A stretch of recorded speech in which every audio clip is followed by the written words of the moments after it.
Ya, selamat pagi Bapak Ibu orang tua, anak-anak ataukah para alumni ya yang menyaksikan program bisa bincang-bincang santai ala STF 3. Nah, hari ini kami secara khusus akan berbincang-bincang.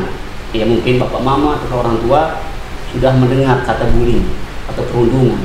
Nah, kita coba nanti menghadirkan salah satu narasumber yang memang bergerak di bidang itu, ya, pendampingan kepada anak-anak. Ya, beliau nanti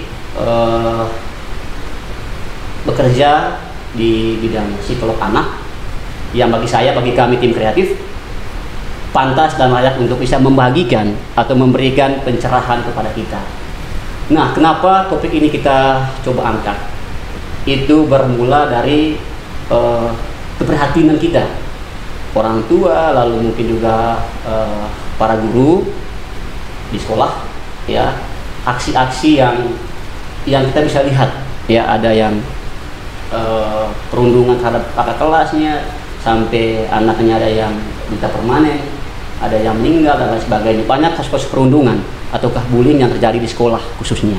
Maka hari ini kita coba menghadirkan narasumber yang pantas untuk kita membagikan hal-hal seperti ini.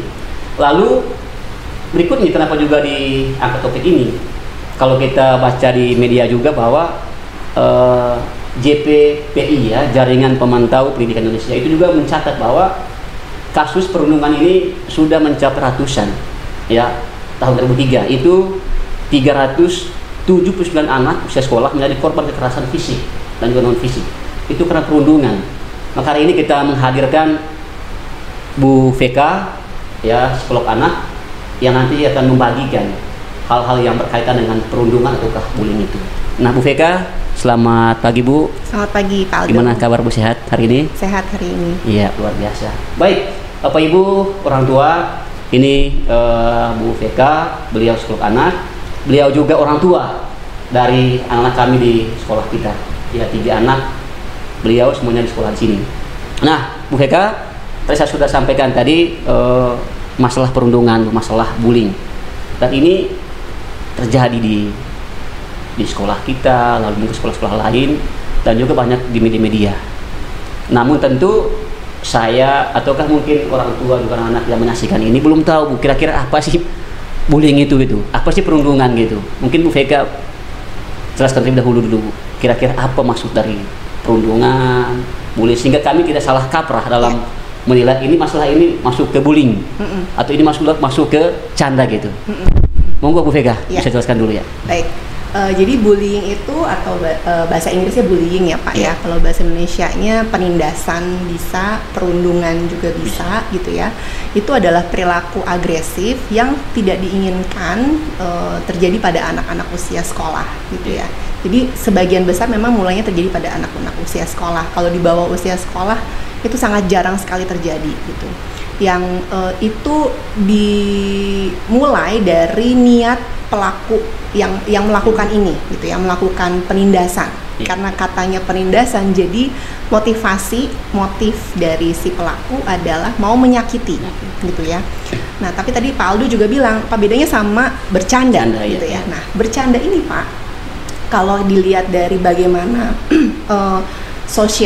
kemampuan bersosialisasi, bercanda itu bagian dari bentuk orang kita mau masuk dalam siklus sosialisasi dari misalkan individu dengan individu lain, seringkali dengan bercanda. Jadi memang bercanda ini digunakan orang-orang atau anak-anak sebenarnya untuk mencairkan suasana. Betul. Tapi terkadang itu bercanda itu menjadi kelewatan batas karena tidak merasa bahwa candaan yang disampaikan oleh anak ini itu menjadi sebuah candaan yang happy juga gitu loh buat dia gitu ya. Jadi hanya si pelaku aja nih yang mencandai gitu ya. Jadi tapi anak yang mendapat candaan merasa, kok aku kayak gitu ya, kok aku digituin ya gitu ya. Jadi sebenarnya teasing itu berbeda sama bullying karena niatnya, purpose-nya, tujuan dari canda sama seperti bullying sendiri, niatnya. Ya. Jadi dua hal ini punya niat yang berbeda nih Pak, gitu ya. Lalu bagaimana kita bisa tahu bahwa ini awalnya bercanda atau enggak? Karena kalau dia sudah, si anak yang mendapat candaan ini bilang, aku nggak suka, stop, gitu ya. Maka si teasernya atau yang melakukan candaan itu dia akan berhenti. Gitu bedanya. Jadi ketika si anak ini bilang stop, udah dong, jangan gitu dong, gitu. Dia akan berhenti karena dia ngelihat bahwa oh candaan aku nggak masuk nih, gitu ya. Tapi kalau bullying dia tetap akan melakukan. Bahkan, secara kontinu gitu Bu ya. Betul. Jadi memang bisa dilihat dari tadi agresifnya Pak sama frekuensinya, intensitasnya, sesering apa. Nah, macamnya bisa bermacam-macam ya. Ada yang penindasan secara verbal, ada yang secara sosial gitu ya, dan satu lagi penindasan secara fisik. Kalau verbal ya lewat kata-kata, ejekan tuh kalau yang teasing mungkin ya kayak gitu-gitu ya. Tapi si yang menjadi korban ini bisa membalas gitu. Nah tapi kalau bullying yang menjadi korban itu tidak bisa membalas, dia akan lebih banyak diam saja. Karena yang namanya bullying itu ada relasi kuasa. Jadi ada perbedaan relasi kuasa yang lebih besar antara yang melakukan dengan yang mendapatkan penindasan. Jadi biasanya yang relasi kuasa yang lebih besar ini mungkin secara status sosial dia lebih dari yang kita bilang yang mendapatkan perlakuan ini, atau secara badan fisik dia lebih besar gitu ya, lebih tinggi gitu ya. Atau mungkin tadi status sosial bisa dia juga lebih terkenal mungkin di antara teman-temannya gitu ya. Tapi yang namanya bullying ini bisa saja orang yang melakukan bully itu untuk mendapatkan status sosial di antara teman-temannya. Dianggap wah hebat nih gitu ya. Jadi kita mesti hati-hati bahwa ketika anak-anak melakukan ini, orang tua atau saya bilangnya di sini orang dewasa di sekitar anak ya, jadi mencakup orang tua, guru gitu ya, ataupun orang-orang yang melihat perilaku itu tuh perlu melihat ini anak-anak yang di situ tuh apakah dia korban, pelaku, atau bisa juga pengamat, bystander gitu. Jadi hanya mengamati, karena si bystander atau pengamat ini dia kan tidak melakukan apa-apa nih Pak, tapi maksudnya dia tidak melakukan perundungan, tapi mungkin dia mengamati. Nah, mengamati ini kalau dia tidak memberikan respon ataupun memberikan respon, tapi si pelaku melihat bahwa ada yang ngeliatin aku nih, dan dia si bystander ini tidak melakukan apa-apa, nggak lapor ke guru, nggak lapor ke orang tuanya, diam aja gitu Bu ya. Diam aja. Jadi bystander ini juga bisa menjadi pelaku yang tidak aktif kalau dia tidak melaporkan apa yang dia lihat ke orang dewasa. Gitu ya. Oke, tadi kan Bu Vega kan menjelaskan bahwa ada relasi kuasa di situ. Ya. Artinya faktor-faktor yang dominan, misalkan dari fisik, mungkin juga karena keadaan ekonomi si anak ini juga mempengaruhi Bu ya, untuk dia melakukan paling tidak tadi ya, mungkin dia canda gitu Bu ya. Kalau ini nggak punya apa-apa gitu Bu ya. Iya. Artinya pengaruh besar Bu ya dari bisa itu. Bisa pengaruh besar. Jadi memang anak-anak ini perlu belajar bahwa dan dia juga mengamati ya, anak ini mengamati kan, kalau misalkan dia melakukan sesuatu ke temannya dan temannya merespon gitu ya, meresponnya sesuai dengan harapannya dia akan mencoba melakukannya lagi. Sebenarnya awalnya di situ ya. Kalau kita bicara levelnya di sekolah dasar, jadi sekolah dasar itu tidak ujuk-ujuk atau tiba-tiba tuh akan jadi pelaku bullying yang sangat keras gitu Pak, enggak gitu. Berbeda mungkin sama anak SMP dan SMA yang bisa main fisik, yang dipegang gitu bajunya atau yang ditonjok gitu ya. Kalau anak SD sebenarnya tidak seagresif itu gitu ya. Tapi kalaupun ada yang seagresif itu, biasanya diiringi atau diperparah dengan tontonan si anak itu sendiri gitu ya. Entah itu dia nonton dari media sosial, dari main game gitu ya, atau lingkungan pertemanan di sekitar si anak, atau lingkungan rumahnya si anak itu sendiri. Jadi si anak mengenal bahwa dengan cara kekerasan begitulah aku hidup gitu, secara tidak langsung gitu. Jadi kalau dia melihat bahwa aku nih diperlakukan seperti ini, berarti aku juga perlu melakukannya nih ke orang lain gitu ya. Nah tadi juga kan Bu Vega sampaikan bahwa masalah masalah bullying itu lebih banyaknya di sekolah Bu ya. Lebih banyak. Itu artinya kan lingkungan sekolah yang notabene adalah memberikan perlindungan kepada anak-anak, malah sekolah menjadi lingkungan yang pertama kasus pembulian gitu.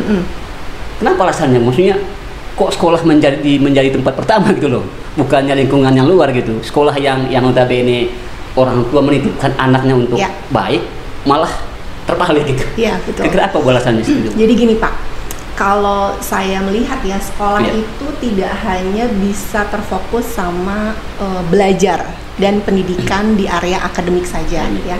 Kalau kita lihat apalagi di kota besar gitu ya, sekolah itu adalah tempat untuk bersosialisasi.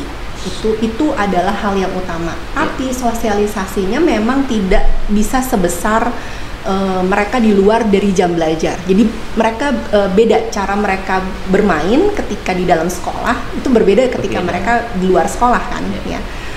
Dan kenapa kita tidak bisa membatasi bahwa nggak bisa nih, nggak ada bully gitu. Sebenarnya bisa Pak, sangat bisa kalau misalkan di sekolah itu memang benar-benar diaplikasikan, bukan hanya diajarkan, bukan hanya dihafalkan. Kalau dulu mungkin di zaman saya atau Pak Aldo ada yang namanya CBSA itu kali Bu ya? Ya, apa? CBSA itu ya?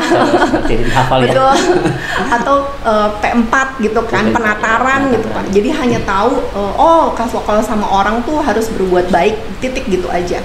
Tapi sekarang kan permasalahannya bagaimana kalau misalkan dia disakiti gitu ya, atau kalau dia nggak mau terus temennya kok maksa gitu. Nah, anak-anak di usia SD itu mereka tidak bisa menyelesaikan permasalahan mereka sendiri tanpa ada kontribusi dari orang dewasa yang ada di sekitar. Jadi artinya ketika sekolah sudah memberikan pelajaran, sudah memberikan begini loh himbauannya. Kalau di sekolah-sekolah Katolik dan Kristen kan ada ajaran agamanya ya, gitu ya. Atau di sekolah Muslim juga ada ajaran agamanya. Tapi yang paling penting adalah ketika mereka ada masalah, mereka perlu didudukkan bersama untuk dijelaskan, gitu loh ya. Jadi ada pembicaraan hal seperti itu di antara, dan itu dimulai dari hal yang kecil-kecil. Bukan udah bully terus baru kita omongin, enggak gitu ya. Jadi hal yang kecil-kecil kayak rebutan, ada yang ini dia begini nih gitu. Jadi bagaimana kontribusi orang dewasa gitu untuk membantu memecahkan masalah itu sebenarnya gitu. Nah, gini Bu, mungkin apa Bu ya? Para guru mungkin salah persepsi ketika ada dua anak ataukah lebih bermasalah. Nah, kesalahannya adalah bahwa ketika anak ini bermasalah dua-duanya tadi Bu, lalu kita dudukan, ujungnya adalah berdamai. Oke. Ya kan Bu? Poinnya kan minta maaf, saling minta maaf gitu kan, tanpa bagaimana kedua anak ini itu menyelesaikan persoalannya gitu. Nah, guru ya udah si A salah, si B benar, ya udah minta maaf, saling berdamai. Nah, bagi saya mungkin ini hal yang perlu diluruskan kan ya, diluruskan supaya guru ketika menangani masalah itu ya harus tahu dulu persoalannya, akarnya seperti apa, baru diselesaikan kali Bu ya. Gitu kali Bu ya. Betul. Jadi kalau Bapak memahami, ingat ada namanya gunung es. Gunung es ya. Gunung es itu kan kita hanya lihat kalau di laut kan bagian kecil ya Pak ya. Jadi yang kita lihat adalah nih dua orang ini lagi konflik. Dan kita misalkan tanya. Nah, ketika kita bertanya, kita perannya sebagai orang tua atau orang dewasa, kita hanya kita berusaha mendengarkan dari dua sisi kan ya. Tapi kita sebenarnya bisa juga nggak tahu sebenarnya ada apa sih, karena anak-anak ini mereka bisa ceritain hal-hal yang nggak sebenarnya terjadi Pak. Gitu. Jadi bagaimana kita tahu bahwa hal itu terjadi? Sebaiknya kalau itu terjadi di sekolah, kita mesti lihat saksi gitu. Ayo teman-temannya lihat apa gitu ya. Tapi tadi hati-hati kalau misalkan ini si orang yang melakukan anak yang melakukan perundungan ini sudah sering kali terjadi, bisa jadi anak-anak yang lain juga takut. Dan dia nggak berdiri sendiri sih anak-anak yang melakukan bully ini, pasti dia ada timnya, ada temennya nih, bestinya kata anak-anak Bu ya. Iya, ada komplotannya nih Pak gitu ya. Jadi sebenarnya kita sebagai orang tua, kita sebagai guru ataupun orang-orang yang ada di sekitar anak-anak ini, kita juga perlu mencermati bahwa ini tuh mereka mainnya dengan siapa dan karakter-karakter dari tiap anak ini seperti apa sih, dan ketika mereka bergabung dalam kelompok itu apa ya tampilan perilakunya tuh seperti apa, bedanya mereka sendiri dengan mereka bareng-bareng tuh gimana gitu ya. Jadi memang tadi balik lagi ke pertanyaannya Pak Aldo, kenapa kok kita tidak seolah-olah tidak bisa menghindarkan gitu ya bullying di sekolah? Ya karena semakin banyak anak, potensi hal itu semakin ada Pak. Ya, jadi memang yang harus kita terus lakukan adalah kalau dari pihak sekolah selalu bersinergi dengan orang tua gitu ya, menularkan apa yang diajarkan oleh sekolah, dan orang tua juga mencoba melakukannya terlepas dari apapun nilai-nilai dari keluarga itu sendiri ya. Tapi ketika mau menyekolahkan ke sekolah ini kan berarti nilainya harusnya sama ya, sejalan ya paling enggak ya gitu ya. Jadi itu yang harus satu jalan dulu nih gitu, karena nggak bisa tidak ada kerjasama di antara sekolah dengan rumah gitu ya. Jadi kalau saya perannya sebagai psikolog, saya akan lihat, oh misalkan orang tua datang nih, ya orang tua datang gitu ya. Terus kalau ini permasalahan di sekolah, saya visit Pak ke sekolahnya. Saya bicara dengan gurunya, saya observasi anaknya seperti apa, dengan teman-temannya gimana, interaksi sama gurunya gimana. Jadi saya bisa memotret bahwa oh ternyata ini nih, dan saya sampaikan ke gurunya, Bu lihat ininya ya, kayaknya dia perlu dibantu nih gitu ya. Nah itu memang akan sulit jika dilakukan oleh guru saja ya, karena kan guru juga banyak sekali tanggung jawabnya, dan dengan hanya fokus mendeliverkan materi aja nih, mungkin aja guru juga bingung, ini materi saya belum selesai terus itu ada anak yang berantem gitu ya. Jadi memang guru juga perlu dilengkapi untuk melengkapi hal-hal yang berhubungan dengan social skill dari si anak ini tuh sendiri gitu Pak. Jadi memahami anak ini akhirnya gimana sih caranya dia bisa bertumbuh, dan bagaimana nanti kita orang dewasa mendampingi anak-anak gitu. Artinya Bu Veka, kalau tadi merujuk dari yang Bu Veka jelaskan tadi, sudah sepantasnya lagi ya untuk ada kolaborasi antara ibu sama orang tua. Betul. Lalu terkadang nggak bisa hanya Pak titipin anak saya ya sekolah, udah Bapak yang ngurus gitu, nggak bisa. Ya terserah deh Pak Aldo mau anak saya diapain gitu, pokoknya saya kerja doang gitu, nggak bisa, orang tua nggak bisa kayak gitu. Karena kalau dilihat dari waktunya justru lebih banyak di keluarga gitu kan Bu, di sekolah hanya mungkin 8 jam, lalu di rumah ya udah 12 jam atau 14 jam di rumahnya gitu. Artinya orang tua untuk mendampingi anaknya lebih besar gitu. Karena terkadang apa ya Bu, masalah-masalah di keluarga, minta maaf mungkin di keluarga, mungkin juga anak akan merekam, ya kan Bu, hal yang di rumah, apa yang orang tua bicarakan, apa yang orang tua lakukan kan direkam sama anak. Hal-hal itulah yang sampai akhirnya dibawa ke sekolah gitu. Permasalahan di keluarga, terkadang anaknya lempiaskan ke temannya. Betul. Ada nggak pengalaman Bu Veka seperti itu? Iya Pak, karena kita sendiri nih, kita orang dewasa, sehebat-hebatnya kita bisa mengkotak-kotakan, oh ini kita sedang di pekerjaan, oh ini kita sedang di rumah, itu kita tetap akan bisa loss.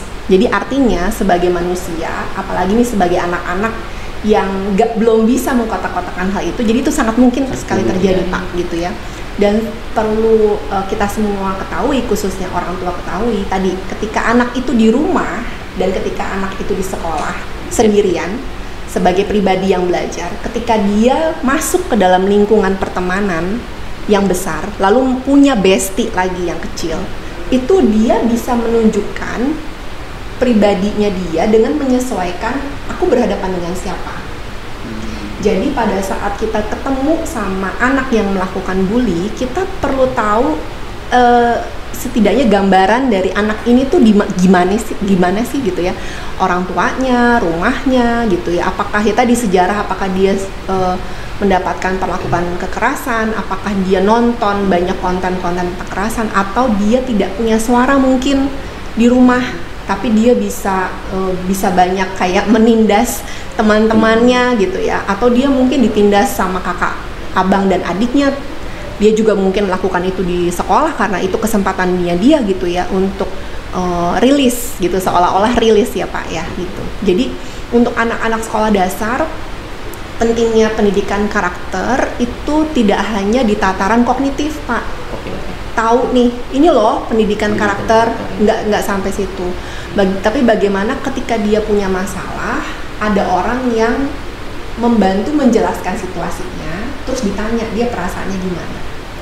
Ketika ada buku refleksi yang ditulis oleh anak-anak setiap pulang sekolah, ada baiknya guru, orang tua atau orang dewasa tanya, oh apa yang terjadi pada hari ini, apa yang membuat kamu merasakan hal ini gitu. Jadi dia akan bisa bercermin sebenarnya. Jadi anak-anak yang menjadi pelaku bullying itu seringkali tidak bisa punya cermin bahwa kalau aku melakukan ini tuh nanti efeknya apa? Iya. Pokoknya dia emang melampiaskan aja Pak kekesalannya dia, agresivitasnya dia. Yang kayaknya mirip nih, oh dia karakternya mirip sama orang yang aku sebel, ya udah aku akan incer dia gitu. Jadi kalau bullying tuh ada niat mengincar untuk melakukan hal yang negatif sama orang itu. Kalau di hukum itu ada unsurnya Bu ya, unsur niatnya ya. Betul. Kalau di KUHP itu ya, ada unsurnya nggak? Kalau nggak ada unsur niatnya berarti nggak jadi nih. Ya. Betul. Berarti guru yang merupakan yang menangani pertama Bu ya, ketika ada masalah di sekolah itu kan guru yang pertama menangani itu. Berarti paling tidak guru juga wajib mengetahui latar belakangnya Bu ya, misalkan si anak ini, mungkin juga kalau misalkan punya waktu yang memang ada, bisa visitif Bu ya ke orang tua ya. Betul. Untuk paling tidak bertemu gitu, anaknya ini gini ya, ini kenapa sih sebenarnya ini, boleh gitu Bu ya? Iya boleh, sangat boleh Pak gitu. Ada beberapa kasus perundungan yang pernah saya tangani. Ya anak ini karena dia di asrama, dia nggak mau balik lagi ke asramanya gitu. Gurunya sudah takut Bu ya, takut mendampingi, tapi dia bilang sama teman-teman di sekolahnya adalah aku ada masalah keluarga. Jadi dia nggak berani bilang, dia nggak berani bilang pada siapapun. Sampai akhirnya memang orang tuanya mencoba banyak melakukan pendekatan sampai akhirnya dia bilang gitu. Jadi untuk tadi kan kita bicara soal pelaku ya. Nah ini kalau kita bicara soal korbannya sendiri tidak yakin bahwa kalau aku cerita itu aku aman nggak sih gitu. Apakah aku akan dianggap cemen kalau aku cerita cuma gitu doang gitu ya. Nah tapi saya selalu menyampaikan kepada orang tua, untuk paling nggak untuk anak-anak yang usia SD gitu ya, dan juga anak-anak yang udah SD besar ataupun SMP dan SMA yang memang kemampuan bersosialisasinya kurang baik ya. Ada beberapa kategori anak-anak yang masuk kategori diagnosa anak gitu ya. Diagnosa anak tuh artinya anak-anak yang misalkan dia masuk kategori ADHD, autis gitu ya, atau ada punya masalah social skill yang memang mereka tidak bisa mengatasi secara sendiri. Nah, mereka perlu dibantu gitu. Jadi memang harus bicara sama guru, sama orang dewasa yang di sekolah. Kalau diganggu berarti ya lapor aja dulu gitu. Jadi saya selalu bilang sama orang tua, jangan takut dianggap sebagai pengadu, cepu gitu ya. Karena itu memang kemampuan yang anak-anak belum bisa. Apalagi kalau misalkan udah lawan aja. Nah, itu kalau kalau saya bilang nanti masalahnya akan lebih panjang gitu ya. Tapi masalahnya juga Bu, ketika misalkan anak melaporkan ke gurunya, kadang-kadang guru loh hanya itu juga kok cemen kali gitu kan. Malah guru sendiri yang menyampaikan cemen ke anaknya gitu kan. Sebelum gurunya mendengarkan kira-kira apa sih persoalannya gitu kan. Dan juga yang kadang-kadang kalau saya lihat juga di media juga seperti itu. Iya. Masalahnya mana kemarin ya, yang anak SMA itu ya.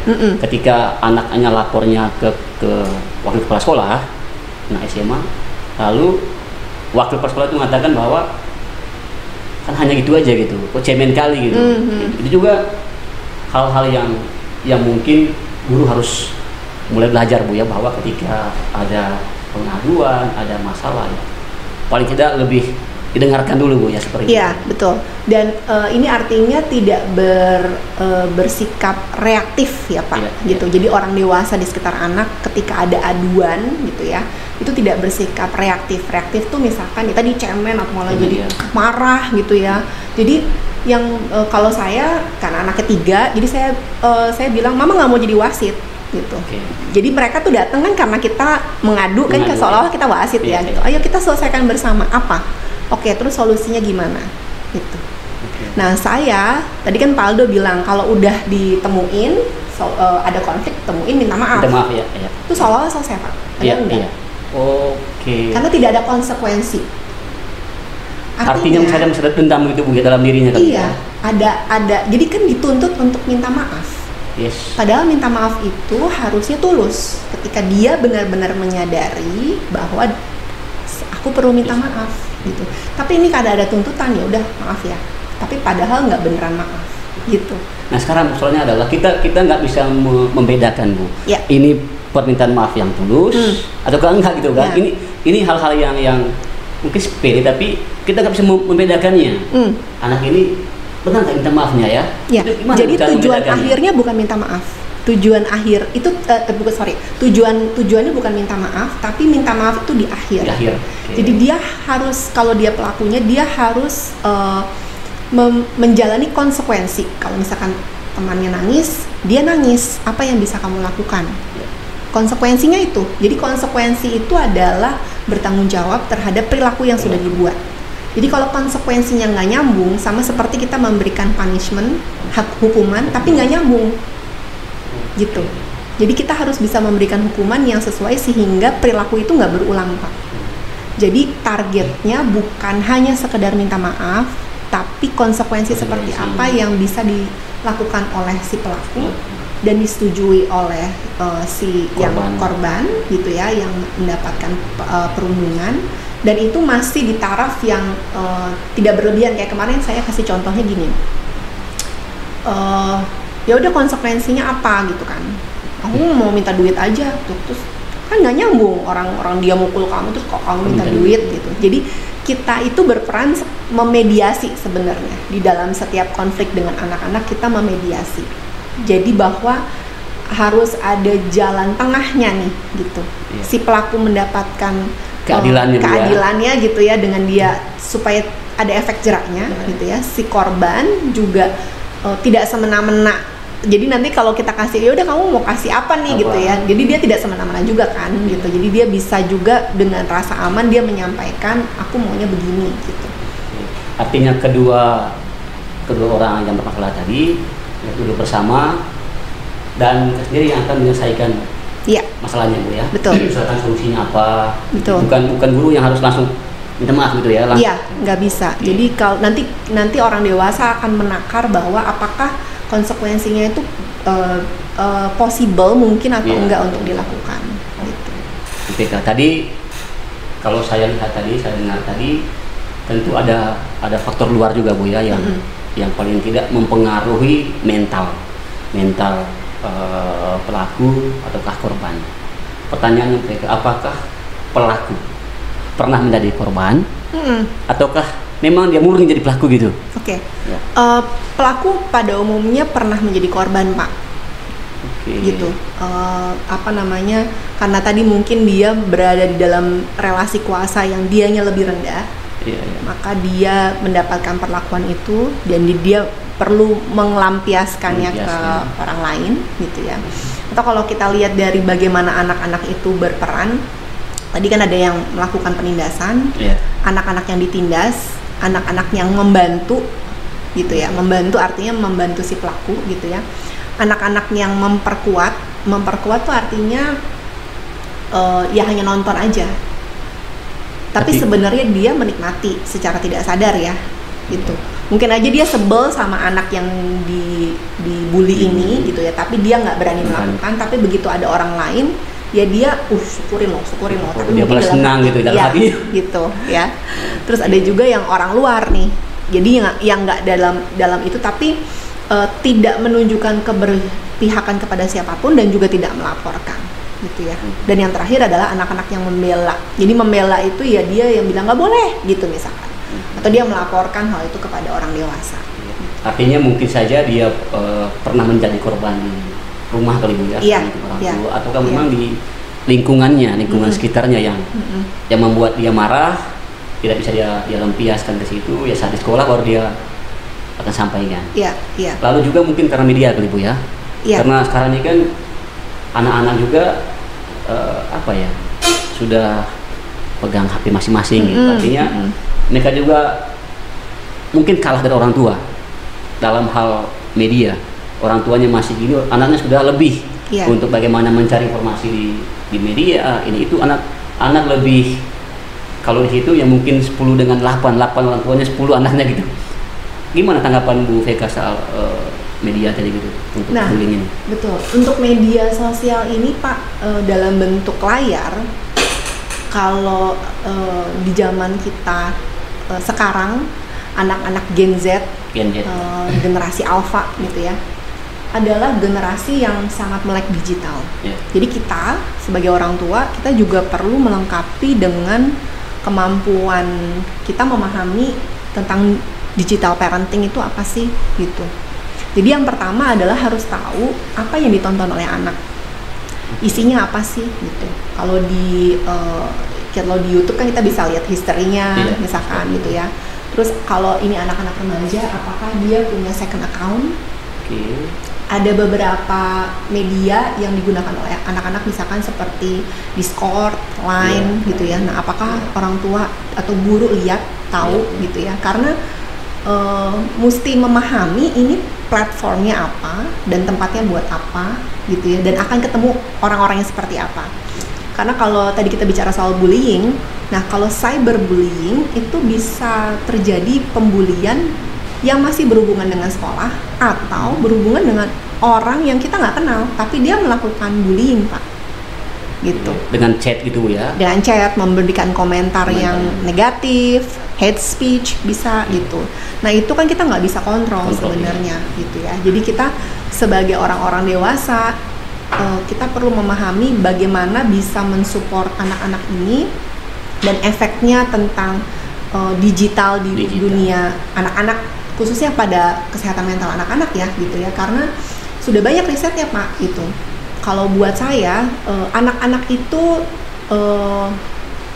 kalau buat saya nih yang namanya media sosial online itu paling hanya 10% manfaatnya buat perkembangan anak-anak. Secara garis besar ini ya 90%-nya nggak ada.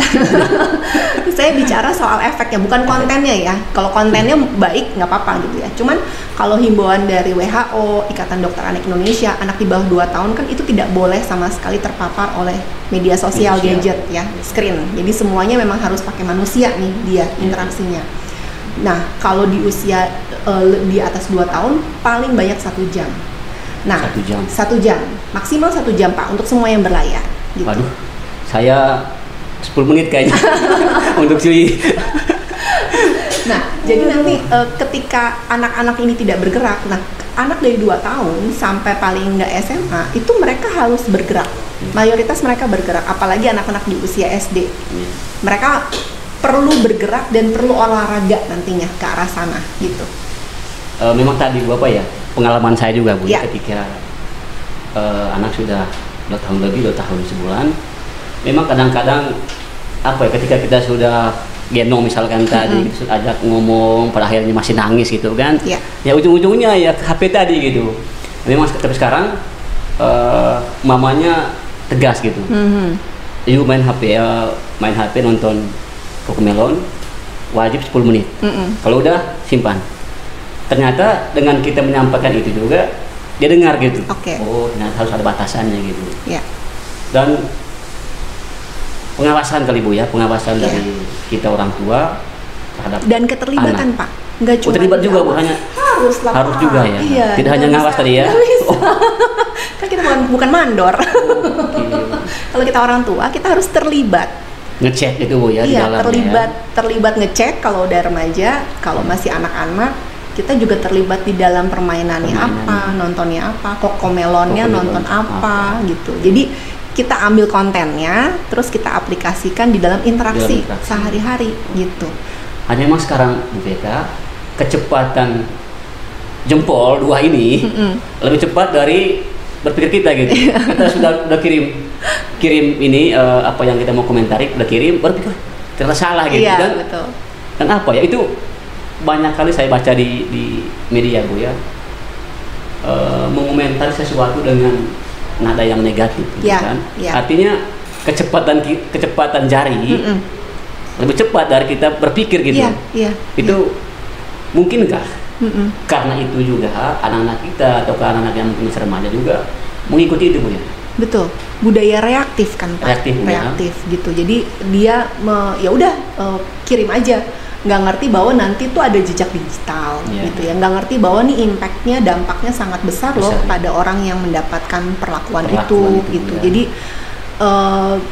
budaya reaktif ini memang masih akan sangat muncul di usia ini, di usia sekolah dasar ya Pak ya, sampai di usia SMP dan SMA gitu ya. Makanya penting untuk kita selalu bilang kalau kamu marah, coba tenang dulu, tarik nafas dulu, baca lagi yang kamu mau tulis, misalkan gitu ya. Kalau untuk anak-anak kelas 5 dan kelas 6 biasanya saya kasih materi, ini bagian dari materi seks edukasi, tapi sebenarnya bukan membahas tentang pubertas, tapi bagaimana dia bermedia sosial. Jadi kalau untuk kelas 5, 6 dan SMP itu seringkali, khususnya ini pada anak-anak perempuan ya, kalau marah, ngambek, sebel sama orang, WA story gitu ya, atau di IG gitu kan. Padahal marahnya sama orang lain, sama yang mana gitu, tapi dia peperin tuh semuanya, dipaparkan semuanya, dan itu reaktif sebenarnya. Tujuannya buat apa gitu kan. Jadi mesti diajak komunikasi sebenarnya, meluapkan kemarahan dengan cara yang tepat gitu. Jadi kita bilangnya strategi regulasi diri. Nah, pengendalian diri Bu ya? Betul. Bukan pengendalian Pak, bahasanya pengelolaan. Oh, pengelolaan. Karena yang namanya emosi itu nggak bisa dikendaliin, tapi dikelola. Gitu. Jadi kelolanya dengan self care-nya ya bagian dari adanya olahraga, istirahat yang cukup, makan yang memang tepat gitu. Dan itu mesti diajarin anak-anak. Kalau kamu marah, kamu mestinya marahnya yang tepat tuh bagaimana. Tidak marah-marah, saya suka kenal ini gitu. Marahnya tidak dua, tapi marahnya satu. Marah yang dua tuh apa? Misalkan tantrum, teriak-teriak, banting-banting barang gitu ya. Saya bilang, saya pun melakukannya gitu. Tapi itu bukan contoh yang baik. Jadi kalau kayak gitu berarti saya mesti cek ada apa dengan saya sehingga saya melakukan hal itu. Nah ini tuh proses Pak gitu. Makanya tadi jadi kalau tadi Bapak pakai kata mengawasi, itu seolah-olah kita hanya tidak terlibat, ya kayak istilahnya kalau itu helikopter parenting, hanya mengawasi aja gitu ya. Tapi kalau terlibat, kita selalu mengevaluasi bersama-sama, bukan untuk menyudutkan, tapi selalu tanya dulu perasaannya kamu gimana. Nah, bertanya dan berkomunikasi ini itu adalah hal yang sangat jarang sebenarnya pada parenting di zaman sekarang, apalagi kalau kedua orang tuanya sibuk kerja ya gitu, atau misalkan gurunya aduh bentar sibuk tuh aku nggak bisa, bapak nggak bisa ini tunggu masih besok koreksi nih ya masih koreksi nih misalkan gitu ya, jadi nanti ya jadi tidak langsung menangkap momen itu sih gitu ya. Jadi memang untuk menjadi orang dewasa yang ada di sekitar anak, kita perlu punya punya banyak waktu untuk bisa memproses hal-hal yang terjadi di sekitarnya si anak gitu, untuk bisa memahami si anak nih gitu. Selalu pakai kacamatanya anak kalau menurut saya ya. Jadi kita nggak bisa meminta anak yang memahami kita, karena itu bukan bagaimana anak bertanggung jawab sama dirinya orang sendiri, tapi bagaimana kita memahami anak. Dan anak itu masih membutuhkan pendampingan. Sampai ya dia selesai SMA gitu ya. Bahkan kalau udah dewasa muda juga tetap kok butuh ngobrol sama orang tuanya. Karena apa yang terjadi di SD, kalau bapak ibu, papa mama gitu ya, atau bapak ibu guru tidak membangun relasi gitu, mereka tidak akan ingat mereka nggak akan ingat Pak Aldo ngajarin tentang apa. Gitu. Mereka ingatnya Pak Aldo tuh orangnya kayak gimana gitu. Itu yang mereka ingat. Jadi Jadi yang terpenting adalah relasi apa, memori apa yang Bapak Ibu mau ciptakan bersama dengan anak-anak ini. Khususnya pada saat mereka mengalami duka. Duka itu ya ketika mereka sedang marah, sedang menyebalkan, sedang nggak mau belajar, sedang nggak bisa dikasih tahu. Gitu. Hanya mungkin tadi Bu, misalkan ini juga pengalaman. Ya. Ketika anak lagi bermasalah, saya lagi jelasin matematika depan ini dengan Pak, maaf Pak, saya itu kan gimana Bu? Maksudnya kita lagi dengan serius mengajar, tiba-tiba ada yang melapor gitu. Kadang-kadang yang sebenarnya kita tangani dulu, tapi malah kita, oh sebentar ya. Iya. Itu yang saya yang lakukan ya gitu. Anak-anak udah lapor, sementara saya lagi menjelaskan atau lagi koreksi, saya pending gitu. Iya. Nanti ya. Iya. Apa ngajar dulu ya itu? Boleh, nggak apa-apa. Boleh Bu ya. Boleh. Abis itu kan nanti dipanggil lagi. proses ya. Tapi kalau misalkan Bapak responnya, udah lapor mulu, cepu banget sih.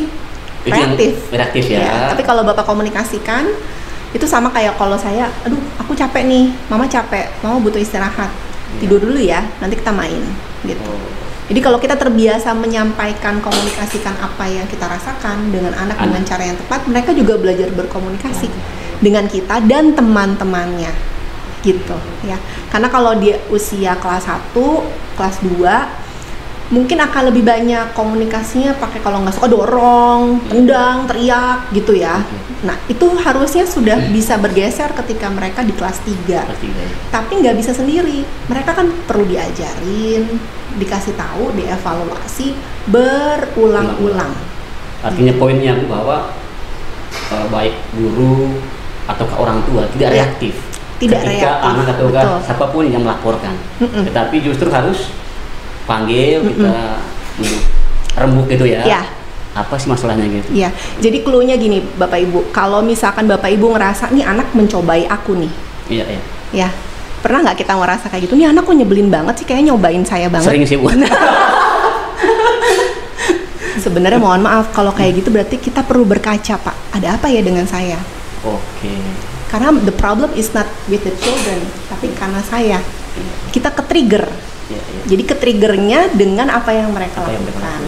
Mungkin kita perlu lihat apakah mungkin kita sedang stres karena banyak pekerjaan yang menumpuk, kurang istirahat, makan kenyang doang tapi nggak tepat, misalkan gitu ya, nggak olahraga juga. Itu tuh pondasi dasar di semua manusia sebenarnya di zaman sekarang Pak. Kalau di zaman dulu mungkin kita tidak merasakan hal ini sebagai hal yang penting, tapi karena paparan dari media sosial itu sangat cepat. Sehingga membuat orang-orang tuh kayaknya butuh instan gitu, butuh cepat gitu ya. Dan ini tuh yang perlu sekali diajarkan kepada anak-anak gitu. Artinya literasi itu penting Bu ya, literasi dalam bermedia sosial itu sangat penting mestinya untuk anak-anak Bu ya. Karena kadang-kadang kita memberikan HP ke anak, tadi kita tidak terlibat di dalam proses dia bermedia sosial gitu, sehingga akhirnya dia mengomentari hal-hal yang mungkin negatif atau apa Bu ya. Dan nggak tahu kan kalau itu ternyata salah, karena mungkin kita juga belum ngajarin gitu ya. Dan untuk anak-anak yang lebih kecil, memberikan HP itu sama aja kayak kita ngasih empeng dot. Kayak misalkan dia lagi nangis, kita kasih HP terus dia tenang. Jadi si anak terbiasa ketika nangis ini nonton, makan nggak bisa makan, rewel, suapin aja nonton di sini. Jadi dia terbiasa, oh ada ini, jadi generasi mangap kan Pak. Apalagi kalau lagi disuapin gitu. Jadi tidak terbiasa dengan badannya sendiri gitu. Kalau istilah sekarang mindful dengan badannya sendiri gitu. Nah anak-anak di usia SD tuh sudah sangat bisa diajarin mindful gitu.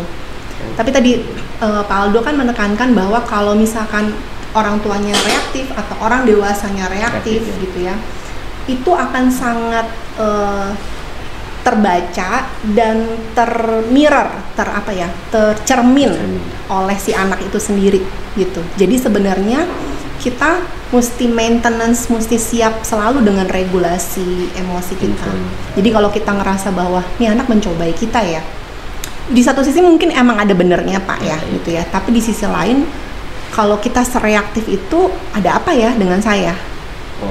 Patut refleksi Bu ya. Betul. Terus yang kedua, kalau dia memang seolah kita menyadari bahwa dia mencari perhatian nih, Maka solusinya adalah berikan perhatian.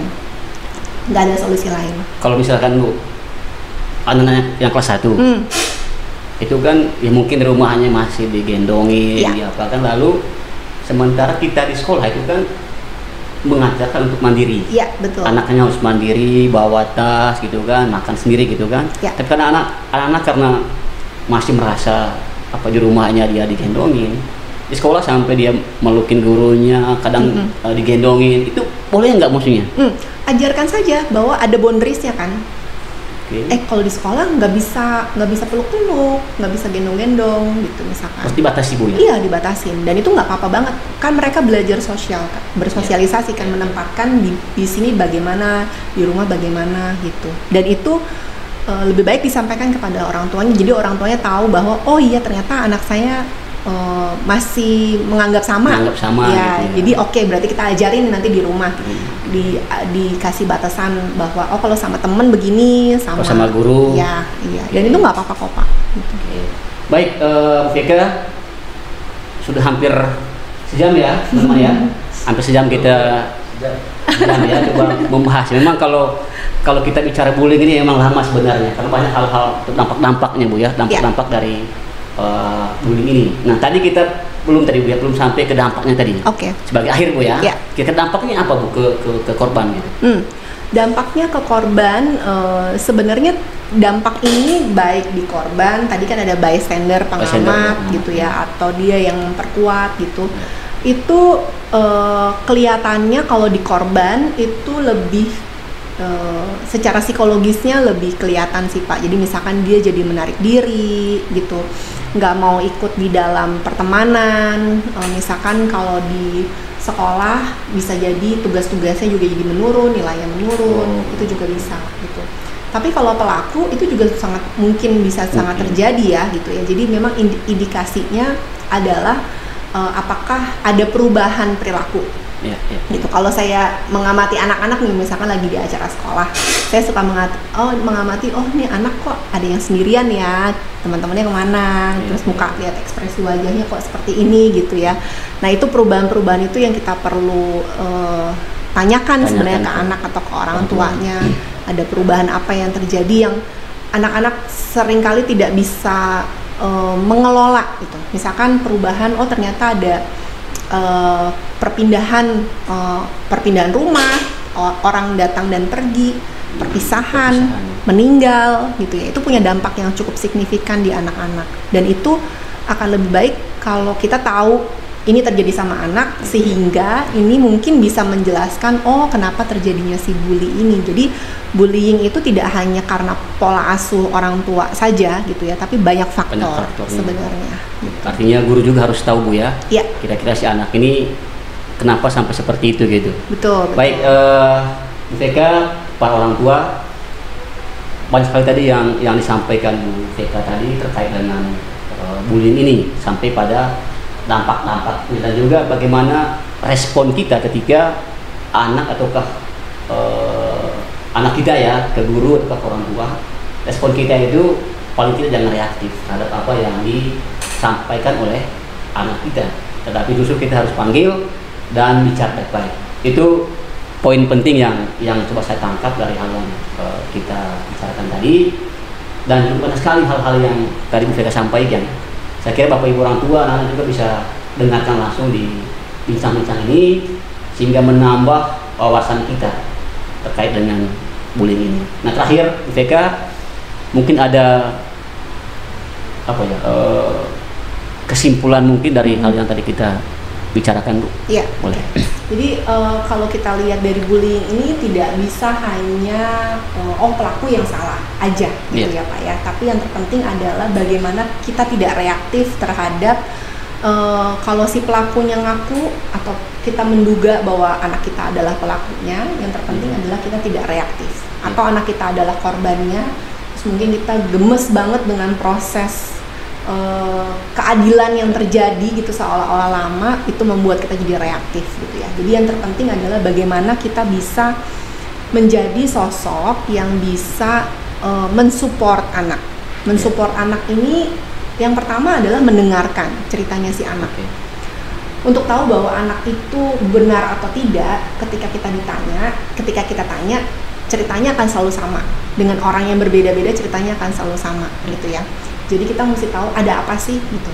Dan kalau ini sudah bullyingnya yang tidak hanya satu korban gitu ya, atau hanya satu korban juga nggak apa-apa, ya datang ke profesional aja, Pak Aldo, untuk ke psikolog misalkan, atau konselor sekolah kalau ada BK, untuk ditangani lebih lanjut ya, karena anak-anak yang berada di dalam lingkungan ini, baik itu pelakunya, anak yang ditindas, yang tadi kan yang nonton doang, yang mengamati doang, itu semua mereka perlu diatasi bersama-sama. Jadi perlu sistem sebenarnya yang melakukan, dan sistem di sekolah itu sangat mungkin untuk bisa melakukannya gitu ya. Untuk orang tuanya Bu, adakah pesan? Untuk orang tua, pondasi dasar yang paling penting adalah kehadiran orang tua secara utuh yang bisa membangun komunikasi dengan respon-respon yang hangat dan tegas, bukan galak gitu ya. Dan yang terpenting selalu buka peluang untuk anak berkomunikasi, karena ketika anak tidak berkomunikasi, tidak bisa untuk menyampaikan apa yang dia inginkan, dia akan cari itu di tempat lain gitu. Jadi jangan sampai kita menganggap bahwa kok anak saya beda banget ya gitu. Beda banget itu sangat hal yang wajar, tapi kalau kita melihatnya jadi ekstrim banget, seolah-olah kita tidak mengenal anak kita, berarti memang kita tidak terlibat gitu loh Pak, gitu ya. Jadi kalau anak Bapak masih kecil, masih lucu-lucu nih gitu, tapi begitu dia udah masuk 3 tahun, itu dia udah tahu, aku punya keinginan. Jadi ketika dia sudah menyampaikan keinginannya, dia sudah mulai membentuk pribadinya. Membentuk pribadi ini seringkali kita sebagai orang tua, orang dewasa, punya relasi kuasa yang lebih besar kan daripada anak kita. Seolah-olah kita ngerasa bahwa aku tuh orang tua kamu, jadi kita ngatur. Nah, semakin kita mengatur dan terlalu keras, kita tidak memberikan peluang buat si anak ini bertumbuh dan berkembang sesuai dengan apa yang menjadi dirinya dan bagaimana Tuhan punya purpose kan, punya tujuan buat dia gitu. Jadi nanti ke depannya orang tua juga perlu menghargai dan menghormati apapun keputusan anak. Tentu saja ini enggak yang berarti kalau dia mencontek biarin aja gitu Bu, ya enggak gitu ya. Makanya menjadi orang tua tuh perlu belajar Pak gitu ya, perlu belajar. Kedua orang tua, papa dan mama itu juga perlu saling bekerja sama, berkomunikasi gitu ya, karena ini butuh banyak orang sebenarnya. Kan ada kutipan butuh orang sedesa untuk membesarkan seorang anak gitu ya. Jadi jangan ragu untuk melibatkan pihak sekolah untuk sama-sama bekerja sama dengan anak dan orang tua juga, untuk supaya anaknya menjadi pribadi yang lebih baik gitu ya, pintar dan juga kuat gitu Pak. Baik Bu Vega, Bapak Mama yang mungkin nanti nonton acara ini, mari kita berkolaborasi ya untuk sama-sama membentuk anak kita gitu. Bapak Ibu menitipkan anaknya ke kami, ke sekolah, maka tidak hanya menitipkan, tapi juga kita harus bergandengan tangan dalam membentuk karakter dan lain sebagainya. Itu yang paling pentingnya. Nah terakhir Bu, ini terakhir sekali. Satu kata Bu untuk sekolah Pak. Kita.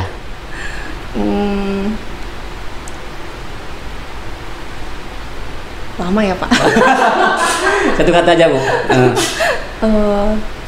Dari yang mungkin Bu Vega lihat selama ini, ketika juga apa? Persaudaraan. Iya, mungkin juga hal yang saya rasakan itu kali Bu ya, persaudaraan. Ataukah mungkin juga karena Fransiskus kali ya, karena memang sangat pelindungnya Fransiskus yang selalu mementingkan itu, iya, persaudaraan. Bapak Mama dan juga mungkin para alumni anak, hari ini kita sudah berbincang tadi mengenai bullying dan sebagainya. Kiranya bincang-bincang kami tadi memberikan manfaat yang baik untuk anak-anak, lalu orang tua dan juga mungkin para alumni yang juga menyaksikan podcast kita hari ini. Sekali lagi terima kasih Bu Vega sudah hadir ya undangan kami di acaranya. Kami sepakat Bu, acaranya bisa bincang-bincang santai gitu. Kita walaupun di depan ada kertas, tapi kita lebih santai kita dalam obrolannya. Saya kira ada itu yang saya sampaikan. Sekali lagi terima kasih kepada tim kreatif, dan kita akhiri dengan Ayo Bu, seruput kopi. Oh iya. Ya. Sorry, Pak. Oke, Pak Adit. Ya.